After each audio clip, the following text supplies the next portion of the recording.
ሰላም ቤተሰቦቼ ዛሬ በሁላችሁም ጥያቄ መሰረት የእነዚህን ሁለት ጥንዶች ፊልም ይዤላችሁ መጥቻለሁ። ቻናላችንን እስካሁን ሰብስክራይብ ያላደረጋችሁ ቻናላችንን ሰብስክራይብ በማድረግ ጀምሩ። ፊልሙንም ላይክ ማድረግ እንዳይረሳ። ፊልሙ ሲጀምር ማርክ በድብቅ መድኃኒት መጠጥ ውስጥ ጨመረና አስተናጋጁ ለጁሊ እንዲወስድላት አደረገ። ጁሊ እንደጠጣችውም ተመልክቶ ማርክ አጠገቧ ተቀመጠ። ጁሊ መጠጧ እንደተመረዘ ስትረዳ ደነገጠችና መጠጡን ማርክ ፊት ላይ ደፍታ ወጥታ ሄደች። በቀዝቃዛው በረዷማ ምሽት ኬቨን መንገድ ዳር ቆሞ ሳለ ጁሊ ወዴት እንደምትሄድ ግራ ገብቷት ማርክ እየተጠጋት እንደሆነ ስትረዳ ወደ ኬቨን ሮጠች። ኬቨንም ጁሊ ያለችበትን ሁኔታ በመረዳት ጠባቂዎቹ ማርክን እንዲወስዱት አዘዘና ጁሊን ወደ ቤት ወሰዳት። ጁሊ ራሷን መቆጣጠር ስላልቻለች ሌሊቱን አብረው አሳለፉ። በሚቀጥለው ቀን ጁሊ ከእንቅልፏ ስትነቃ ልብሷን ቀይራ ልትሄድ ስትል ኬቨን በር ላይ ቆማ አገኘችው። ኬቨን የሪታ አጎት ሲሆን ጁሊ ደግሞ የሪታ የቅርብ ጓደኛ ናት። ሪታ ጁሊ በትርፍ ሰዓቷ የምትሰራበት የጣፋጭ መሸጫ ሱቅ ሄዳ ጎበኘቻትና የግብዣ ፕሮግራም እንዳለና እዛ አብራት እንድትሄድ ጠየቀቻት። ነገር ግን ጁሊ ስራ አለኝ አልሄድም አለች። ሆኖም ኬቨንም ግብዣው ላይ እንደሚገኝ ስትነግራት ምስጋናዋን ለመግለጽ ሪታን ኩኪስ ለኬቨን እንድትወስድለት ሰጠቻት። ወዲያውኑ ስልክ ተደወለላት። በሌላ ትዕይንት ኬቨን ፕሮግራሙ ላይ ሲደርስ ሪታ ኩኪስ ሰጠችው። ኬቨን ጣፋጭ ምግቦችን አይወድም። ነገር ግን ጁሊ ራሷ እንደሰራችው ሲያውቅ ተቀበላት። ምሽት ላይ የተሳሳሙትም ትዝ አለው። ከዚያም አንድ ኩኪስ አውጥቶ እየበላ ያለ ጁሊ ስታልፍ ተመለከታትና በፍጥነት ተከተላት። ጁሊ ወደ አንድ ክፍል ስትገባ የሩቢ ልጅ የሆነው አለንን ትምህርቱን አቋርጦ መጠጥ ቤት አየችው። ሩቢ አላንን ጁሊን እንዲያስወጣት ነገረው። ጁሊ ኮስተር አለች። ሩቢ ሁኔታውን ተመልክቶ ይዟት ሊወጣ ሲል በሁኔታ የተበሳጨው የሩቢ ጓደኛ ጠርሙስ አንስቶ ሲሰነዝር ወዲያውኑ ኬቨን ጣልቃ ገብቶ አዳናት። ጠባቂዎቹም ገብተው ልጁን ደበደቡት። ኬቨን የጁሊን እግር እንደተጎዳ ሲመለከት አቅፎ ወስዶ መኪና ውስጥ አስገባትና ቁስሏን አጸዳላት፣ በነጭ ጨርቅም ጠቀለለላት። እናም ሁሉንም ነገር ብቻሽን አትሸከሚ ብሎ ሲመክራት ስሜታዊ ሆና እንባዋ በጉንጮቿ ላይ ወረደ። ኬቨን ጁሊ ስታለቅስ አይቶ ጸጉሯን አሻሻትና ከመኪና ወርዶ አንድ ፕሌት ከረሜላ መጣና አይኖቿን ሸፍኖ አንድ ከረሜላ ካጎረሳት በኋላ ሲከፋት እንድትበላ ነገራት። ጁሊም ኬቨንን በማግኘቷ እድለኛ እንደሆነች ተሰማት። ስለረዳትም አመስግና ከመሄዷ በፊት አንድ ከረሜላ እጁ ላይ አድርጋለት ወረደች። ኬቨን መጠጥ ቤት ውስጥ ሆኖ የጁሊን ፎቶ እየተመለከተ ይበልጥ በውበቷ ተማረከ። የእረፍት ቀናቸው ሲቃረብ ጁሊ አንድ ትምህርት ቤት ከሚማሩትና ታላቋ የሆነውን ተማሪ የጋራ መኖሪያ ቤት እንድታገኝ ረዳት። እሷም እሱን ለማመስገን እራት ልጋብዝ አለችውና የሪታን ግብዣ ውድቅ አደረገችው። በምሳ ሰዓት ኬቨን ጁሊ ከሌላ ወንድ ጋር እራት ለመብላት ማቀዷን ሲሰማ በቅናት ተናዶ ምግቡን ጥሎ ተነስቶ ሄደ። ጁሊ ከግብዣው ስትመለስ አካራዩዋ የጁሊን እቃዎች አውጥታ ወረወረችላትና ከዚህ በኋላ ማከራየት እንደማትፈልግ ነገረቻት። ጁሊ ልታግባባት ብትሞክርም ልጇ እየመጣች ስለሆነ ልታከራያት እንደማትችል ነግራት በሩን ላይዋ ላይ ዘጋችባት። ወዲያውኑ ከእናቷ ሜሪ ስልክ ተደወለላት። እሷም የታመመችው እህትሽን ተንከባከቢያት አለቻትና በተቻላት መጠን ወደ ቤት እንዳትመለስ ነገረቻት። ጁሊ ግን መልስ ሳትሰጣት የስልኳ ባትሪ ዘጋ። የሁኔታዎች መደራረብ የጁሊ ልብ ሰበረው። ሪታ በተደጋጋሚ ብትደውልም ጁሊ ልታገኛት ስላልቻለች በዚህ ምክንያት ለኬቨን ልታገኛት እንዳልቻለች ነገረችው። እናም ከኪራይ ቤቷ እንደተባረረች ሲያውቁ ኬቨን በጣም ተጨነቀ። ቶሎ ብሎም መረጃዎችን ማሰባሰብ ጀመረ። በበረዷማው ምሽት ጁሊ ወላጆቿ በነበሩ ሰዓት ሲጨቃጨቁና ሲከራከሩ የነበረውን ትዕይንት አስታውሳ በጣም አዘነች። ወላጆቿ ከተፋቱና አዲስ ቤተሰብ ከመሰረቱ ወዲህ ከመጠን በላይ እንደተገለለች ተሰማት። ሙሉ በሙሉ ተስፋ ቆርጣ ያለ ኬቨን አግኝቶ ሊረዳት ሲል እርዳታህን አልፈልግም አለችው። ወዲያውኑ ኬቨን አቅፋ አነሳትና ወደ ቤት ወሰዳት። ሪታ እንደተመለከተቻት ሮጣ ሄዳ ቀፈቻት። ኬቨን የጁሊን ሁኔታ አስተውሎ ለተወሰነ ጊዜ ራቅ ለማለት ወሰነ። ጁሊ የዝንጅብል ሾርባ እየጠጣች እያለ ኬቨን እንደሰራላት ስትነግራት ጁሊ ትናላት። ትንሽ ከቆየችን በኋላ ቁጭ ብለው እያወሩ ያለ ሪታ ሳታስበው ሰሞኑን የኬቨን ባህሪ እንደተቀየረና ፍቅር ሳይዘው እንዳልቀረ ትነግራታለች። ጁሊ ይህንን ስትሰማ ትንሽ ተረበሸች። ወደ ሳሎንም ስትሄድ ኬቨን ብቻውን ቁጭ ብሎ እያጨሰ ስታገኘው ስላደረገላት እርዳታና እንክብካቤ ምስጋናዋን ትገልጽለታለች። ሆኖም ኬቨን የሪታ አጎት ስለሆነ ጁሊ አስተሳሰቧን ለማስተካከልና ከኬቨን የተወሰነ ርቀት ለመጠበቅ ወሰነች። በማግስቱ ሪታን እየጠበቋት ሳለ ሪታ ዓለም አቀፍ ውድድር ለመሳተፍ ውጭ ሀገር መሄዷን ነገረቻቸው። ጁሊ ከፋት። ኬቨን ጸጉሯን እየነካ በጥሩ ሁኔታ እንደሚከባከባት ቃል ገባ። ሆኖም ጁሊ ከኬቨን ጋር ብቻዋን እንደምትኖር ስታስብ አፈረች። ወዲያውኑ ኬቨን ስልክ ተደውሎለት ወጣ። ከዚያም ጄን መጣች። ጄን አያቷ ከኬቨን ጋር እጅግ በጣም ጥብቅ የሆነ ግንኙነት እንዳለውና እሷ ለቤተሰቦቿ እንደማትመጥንና የማትረባ እንደሆነች ነግራ ታሾፍባታለች። ጁሊ በጣም ቀልደኛ ነሽ፣ ራስሽ እንዴት ነው የምታስቢው ስትላት ኬቨን ይመለሳል። ኬቨን ጁሊን ካጽናናት በኋላ ጄንን በጥያቄ አፋጥጣት። ጄን በልበ ሙሉነት መለሰችለት። ኬቨን ግን ክፍሉን ለቃ እንድትወጣ ነገራት። ጁሊ የሚያደርግላትን ድጋፍ ተመልክታ ለምን እንደዚህ አጥብቆ እንደሚከላከልላት ጠየቀችው። እሱም ለእሷ ያለውን ፍቅርና ስሜት ነገራት። ጁሊ ለመጀመሪያ ጊዜ ከኬቨን ጋር ያሳለፈችውን ምሽት በህልሟ ተመለከተች እና በድንገት ሆዷን አሟት ምቾት ነስቷት ሆዷን ይዛ የዝንጅብል ሻይ እያዘጋጀች እያለ ኬቨንም አያት። አቅፎ ወደ አልጋ ወሰዳትና የዝንጅብል ሻይ አመጣላት። ከዚያም እግሮቿን ማሳጅ ካረጋት በኋላ ብርድ ልብሱን አለበሳት። ጁሊ እንቅልፍ ወሰዳት። እሱም ተነስቶ ጉንጯን ሳማትና ወጥቶ ሄደ። በማግስቱ ጁሊ የትምህርት ቤት ኮንፈረንስ ከጨረሰች በኋላ ከሃንተር ጋር ወደ ቤት ስትመለስ ጸጉሯ ላይ ቆሻሻ ተመልክቶ ሲያነሳላት ኬቨን አየውና ተናደደ። ጁሊ ቤት ስትገባ ኬቨን ብቻውን ተቀምጦ ተመለከተችው። ከዚያም በቀን ውሎዋ ያሳለፈችውን ደስ የሚል ነገር ልታካፍለው አሰበች። እናም ደጋግማ ስለ ሃንተር ስታወራ በቅናት ተበሳጭቶ ክፍሉን ጥሎ ወጣ።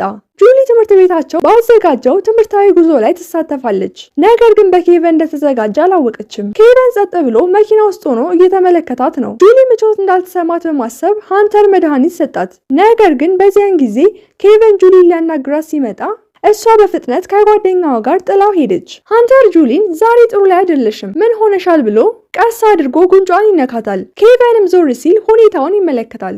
ከጥቂት ደቂቃዎች በኋላ ሊሊ ምንም ጥሩ ስሜት እየተሰማኝ አይደለም ስትላት ጁሊ ወደ ረፍት ክፍል እየወሰደቻት እያለ ሊሊ ሃንተርን ጠቀሰችው። ወዲያው የኮሪደሩ መብራት ጠፋ። ዞር ስትል በተማሪዎች ተከበበች። ወዲያውኑ መብራቱን በራ። ሃንተር አበባ ይዞ ሲመጣ ተመለከተችው። ይህ ሁሉ የሃንተር ስራ ነበር። ኬቨን ሁሉንም ነገር ከርቀት ሆኖ ተመለከተ። ሃንተር ለጁሊ ያለውን ስሜት ሲናገር ኬቨን መብራቱን አጠፋውና ሁሉም ግራ ተጋብተው ያለ ጁሊን ይዟት ይሄዳል። አንድ ክፍልም ካስገባት በኋላ በኃይል ሳማት። ሁኔታው እንድትፈራ አደረጋት። ሃንተር በሩን አንኳኳ። ኬቨን እንደማትፈልጊው ንገሪው፣ አለበለዚያ ሃንተር ፊት እስምሻለሁ ብሎ በሩን ሊከፍተው ሲል አስቆመችው። የኬቨን ማስፈራሪያና ማስገደድ አስደንግጧታል። በእውነቱ ለሃንተር ምንም ስሜት ስለሌላት ጥያቄውን ውድቅ አደረገችው። ሃንተር አዝኖ ሄደ። ኬቨን ጁሊን አንስቶ ጠረጴዛ ላይ ካስቀመጣት በኋላ በድጋሚ ሊሰማት ሲሞክር ጁሊ በጥፊ መታችው። ኬቨን በጥፊ ቢመታም አልተቆጣም። ይልቁንም እጇ ተጎድቶ እንደሆነ ጠየቃት። ኬቨን ጁሊ የሴት ጓደኛው እንድትሆን ይፈልጋል። ነገር ግን ጁሊ ለኬቨን ያላት ስሜት ቢኖርም በመካከላቸው ባለው የእድሜ ልዩነት ምክንያት በግንኙነታቸው ትጠራጠራለች። የጁሊን ማመንታት ተመልክቶ ስሜቶቿን ለመረዳት እንድታስብበት የተወሰነ ጊዜ ለመስጠት ተስማማ። ኬቨን ወደ አባቱ ስቲፈን ሄደ። አባቱም ኬቨን በቅርቡ ከአንዲት ሴት ፍቅር እንደያዘው ሲሰማ ለመገናኘት ዋጓ። ኬቨንም ጁሊን አሳምኖ የግሉ ካደረጋት በኋላ እንደሚያስተዋውቀው ቃል ገባለት። እየተመገቡ ያለ ኬቨን የጁሊ ከንፈር ላይ ምግብ ተመልክቶ በሶፍት ጠረገላት። ጁሊም በሁኔታው ተገረመች። እናም እያወሩ ያለ በዚያ ምሽት ያየውን ሃንተር ጸጉሯን ሲነካ የነበረውን ነገር አስታወሳት። ጁሊ የኬቨን ድንገተኛ ያልተገባ መጥፎ ድርጊት የፈጸመው ሃንተርን ተመልክቶ እንደሆነ ተረዳች። እናም የጥፋተኝነት ስሜት ተሰማት። ኬቨን አጽናናትና ከንፈሯን ሳማት። ጁሊን በፍቅሩ ወደቀች። በማግስቱ ጁሊ ሪታ ለውድድሩ የምትፈልገውን ልብስ ለመውሰድ እየወጣች ሳለ የቤት ጠባቂያቸው ፎቶ አነሳቻትና ለስቲፈን ላከችው። ስቲፈን በፎቶዎቹ ላይ ያለችውን ልጅ ተመልክተው ተደሰቱ። ጁሊ ሰራተኞቹ ልብስ እስኪያመጡላት ድረስ ዞር ዞር እያለች ስትመለከት አንድ የሚያምር ልብስ አየች። ዋጋውን ስትመለከት በጣም ውድ ነው። ሰራተኞቹም ለብሰሽው እያሏት እያለ ጄን እዚህ ያሉትን ልብሶች መግዛት የማትችል ደሃ ተማሪ ነች። ቤተሰቦቿም ደሃ ስለሆኑ ለኬቨን አትመጥኙም። ስለዚህ ቤቱን ለቀሽ ብትሄጂ ነው የሚሻለው እያለቻት እያለ ስቲፈን ሁሉንም ነገር ጸጥ ብለው እየተመለከቱ ነበር። ጄን በኩራት እኔ ከፍላለሁ ልብሱን ስጧት አለቻቸው። ሰራተኞቹ ጁሊ ራሷ ፍላጎት ካላት የቪአይፒ አባል ስለሆነች መውሰድ ትችላለች አሉ። መውሰድ ትችላለች ሲሏት ተናደደች። ጁሊም ሰራተኞቹን እንዲያስወጣት ነገረቻቸው። ጄን በጣም ተናዳ ወጥታ ሄደች። አባትየውም የጁሊን ጠንካራ ማንነት አደነቁ። ወዲያውኑ አባትየው ለኬቨን ደውለው ጄን ጁሊ ላይ በደል እንዳደረሰች ሲነግሩት ኬቨን ከነሱ ድርጅት ጋር የሚሰራውን ሁሉንም ነገር ሙሉ በሙሉ ለማቆም ወሰነ። እናም ጁሊ ለማግኘት ወጣ። ጁሊ ሊሊ እርጉዝ ስለነበረች እና ማስወረድ ስለፈለገች ሊሊን ሆስፒታል ወስዳት ቁጭ ብለው እያወሩ ያለ የጁሊ እንጀራ አባት የሆነው ጆን ጁሊ ነፍሰ ጡር ነች ብሎ በማሰብ ለባለቤቱ ሜሪ ደውሎ ነገራት። ሜሪ ሆስፒታል መታ ጁሊ በጥፊ መታቻትና ሳታገቢ እንድታረግዣለሽ አለቻት። ጁሊ ልታስረዳት ብትሞክርም ሜሪ ግን ለመስማት ፈቃደኛ አልሆነችም። እየዋሸሽ ነው ብላ ገፈተረቻት። ጁሊ በእናቷ አመኔታ ስላጣች በጣም አዘነች። በዚህ ጊዜ ኬቨን ደረሰ። ሜሪ ኬቨንን ስታይ ይበልጥ ተበሳጨች። ጆን እጁን ቀስሮ ጁሊን ሲያናግራት ኬቨን እጁን ጠመዘዘው። ጁሊም ውስጧ ተሰብሮ የግል ህይወቷ የተመሰቃቀለ እንዳልሆነ ነገረቻት። በመጨረሻም ሜሪ ይቅርታ ልጠይቃት ስትል ጁሊ ተበሳጭታ ስለነበር ጥላቸው ወጥታ ሄደች። ኬቨን የጁሊን ቁስሎች ቀስ ብሎ እየጠረገ በሱ እንድትተማመንና ለዘላለም ሊጠብቃት ቃል ገባላት። እሷም በንግግሮቹ ውስጧ ተነክቶ አመሰገነችው። በዚያ ቀን በተፈጠረው ክስተት ተበሳጭተው መንገድ ላይ የሚገኝ ቤት ገብተው መጠጣት ጀመሩ። ማርክ ከጓደኞቹ ጋር እያለፈ ሳለ ተመለከታቸው። ታዲያ ሊበቀላት ወስኖ ፎቶ አነሳቸው። ጁሊ በጣም ሰክራ ስለነበር ኬቨን መጠጡን ደፋባትና አቅፎ ወደ ቤት ወሰዳት። በቀጣዩ ቀጣዋት ከሜሪ ስልክ ተደወለላት። ሜሪ የኬቨንን ማንነት ሳታውቅ ሊያታልልሽ ስለሚችል ተጠንቀቂ ስትላት በውሸት ስለወነጀለቻት በሜሪ ላይ ሙሉ በሙሉ እምነት በማጣቷ ስልኩን ላይዋ ላይ ዘጋችው። ልብሷን ከቀየረች በኋላ ወደ ታች ወረደች። ኬቨን ለተወሰነ ጊዜ ለስራ ሌላ ቦታ ሊሄድ እንደሆነና በተመሳሳይ ጊዜ ጁሊ እንድታስብበት የተወሰነ ጊዜ ለመስጠት ወሰነ። ኬቨን ለሷ ያለውን እንክብካቤ አይታ ሲመለስ ፍቅሩን ለመቀበል ወሰነች። ኬቨንም ከመውጣቱ በፊት አቀፋት። ሊሊ በሷ ምክንያት በሆስፒታል ስለደረሰባት ነገር ሁሉ ጁሊን ይቅርታ ጠየቀቻት። ጁሊ በድንገት ከማርክ የማስፈራሪያ ጥሪ ደረሳት።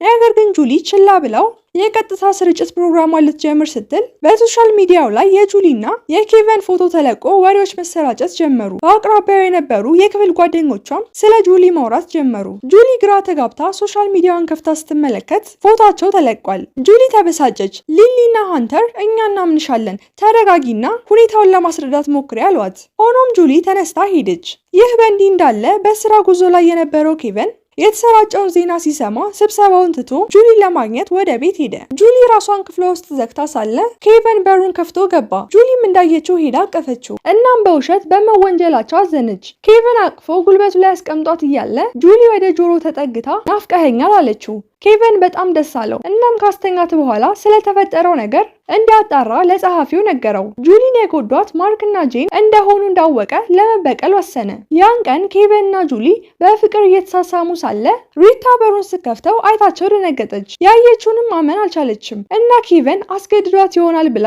ተጨንቃ ጠየቀቻት። ጁሊም ያለውን ነገር አስረዳቻት። በመጨረሻም ሁሉም ነገር ግልጽ ሆነ። ከቀጥታ ስርጭቱ በፊት ጁሊ ከጄን ስልክ ተደወለላት። ጄን ማስፈራራቷን ቀጠለች። ነገር ግን ጁሊ ከምንም አልቆጠረቻትም። ሪታም በራስ መተማመኗንና ደፋር የሆነችውን ጁሊን አይታ ተደሰተች። ኬቨን ጁሊን አባቱ ስቲፈን ጋር ወሰዳት። አባቱም የቤተሰቡ ውርስ የሆነውን የእጅ አምባር ሰጣት። ከዚያም ኬቨን ጁሊ በህይወት ውስጥ ስለሆነች ለማመስገን ወደ አዘጋጀላት ክፍል ወሰዳት። ጁሊ የተዘጋጀውን ክፍል ተመልክታ በጣም ተደስታ አቀፈችው። ጁሊ ሃንተርን ውድቅ ብታደርገውም አሁንም እሷ እጅግ በጣም ጥሩ ሰው እንደሆነች ያምናል። እናም ጁሊ ዞራ ስትሄድ ከአስተናጋጁ ጋር ስትጋጭ ሃንተር እጇን ሲይዛት ኬቨን ተመለከተው። ሃንተር ሊያስረዳው ቢሞክርም ለመስማት ፈቃደኛ አልሆነም። ጁሊንም አቅፎ ይዟት ሄደ። ኬቨን ጁሊን ቼዝ እንዴት መጫወት እንደሚቻል አስተማራት። አባትየውም ተመልክቷቸው የሚናገረው ጠፋው። ኬቨን እንደሄደ አባትየው ኬቨን ያጋጠመውን ነገር ነገራት እና ከጎኑ ስለሆነችም አመሰገናት። ስቲፈን ለጁሊ የአክሲዮን ውል አቀረበላት። ጁሊ በመጀመሪያ ውድ ነው ብላ ስላሰበች እምቢ አለች። ሆኖም ስቲፈን ካሳመናት በኋላ ተቀበለችው። ኬቨን በቅርብ ሆኖ ሲያዳምጥ ስለነበር የአባቱን ዓላማ ተረዳ። እናም ያለበትን የጤና ችግር ተመልክተው ለተሻለ ምርመራ ሆስፒታል ሄዱ። ኬቨን ተጨንቆ ተቀምጦ ሳለ ዶክተሩ የቀዶ ሕክምና እንደሚያስፈልገው ነገረው። የአባቱ አሽከርካሪም አባቱ ያለበትን ሁኔታ ያውቅ እንደነበርና ዝም ያለውም እሱን ላለማስጨነቅ እንደሆነ ነገረው። ስቲፈን ለጁሊ ብቸኛ ምኞቱ ኬቨን በቅርብ ቤተሰብ መስርቶ ማየት እንደሆነ ነገራት። ጁሊም የቀዶ ጥገናው እንዲያደርግ አሳመነችው። ኬቨን በሁኔታው አዝኖ ክፍሉን ለቆ ወጣ። ከተወሰነ ቆይታ በኋላ ወደ ቀዶ ሕክምና ክፍል ተወሰደ። ታዲያ ሁሉም በጭንቀት ውስጥ ሆነው መጠበቅ ጀመሩ። ከሰዓታት በኋላ ዶክተሩ ቀዶ ሕክምናው በተሳካ ሁኔታ መጠናቀቁን ነገራቸው። አባትየውም አሁን ዋናው ፍላጎቱና ምኞቱ ሁለቱ ተጋብተው ማየት እንደሆነ ነገራቸው። ጁሊ ኬቨንን ለማግባት ወሰነች። ከዚያም የቤተሰብ ምዝገባ ደብተር ለማግኘት ሜሪን አናገረቻት። ሆኖም ሜሪ ሐሳቡን አልተቀበለችም። ልትመታትም እጇን ከሰነዘረች በኋላ መልሳ ንዴቷን ዋጥ አደረገችው። ህይወቷን እንደገና መገንባትና ራሷን ችላ መኖር ከጀመረች ጀምሮ ሜሪ መንከባከቧን አቁማለች። በመጨረሻም የጥፋተኝነት ስሜት ተሰምቷት ተስማማችና ሰጠቻት። ጁሊ እቃዎቿን ሰብስባ ወጣች። ኬቨን ጁሊ በትምህርት ዘመኗ የተቀበለቻቸውን የፍቅር ደብዳቤዎች አገኘ። ሊያነበው ሲል ጁሊ እንዳያነበው ልትከለክለው ሞከረች። እንደ ቀና ግን ስለገባት አቀፈችው። ያን ቀን ጁሊ የሚገርም ነገር አዘጋጅታ ነበር። ብዙ ጊዜ ፍቅሩን የሚገልጽላት ኬቨን ነበር። ጁሊ ያዘጋጀችለትን ሰርፕራይዝ ስከፍተው ቀለበት ነው። ሆኖም ኬቨን ቀድሞ ተንበረከከ። የሚገርመው ነገር እሱም ቀለበት አዘጋጅቶላት ነበር። ለዛ ጎንበስ ብሎ ቀለበቱን አደረገላት። በስተመጨረሻም ከብዙ ውጣ ውረዶች በኋላ ተጋቡ። ፊልሙ እዚህ ላይ አለቀ። ፊልሙ የተመቻችሁ ቻናላችንን ሰብስክራይብ፣ ቪዲዮ ላይክ እንዲሁም ደግሞ ለሌሎች እንዲደርስ ሼር ማድረጋችሁን አትርሱ። ሀሳብና አስተያየት ካላችሁ ደግሞ ኮሜንት ላይ አስቀምጡልኝ። በሌላ ፊልም እስከምንገናኝ ድረስ ቻው ቻው።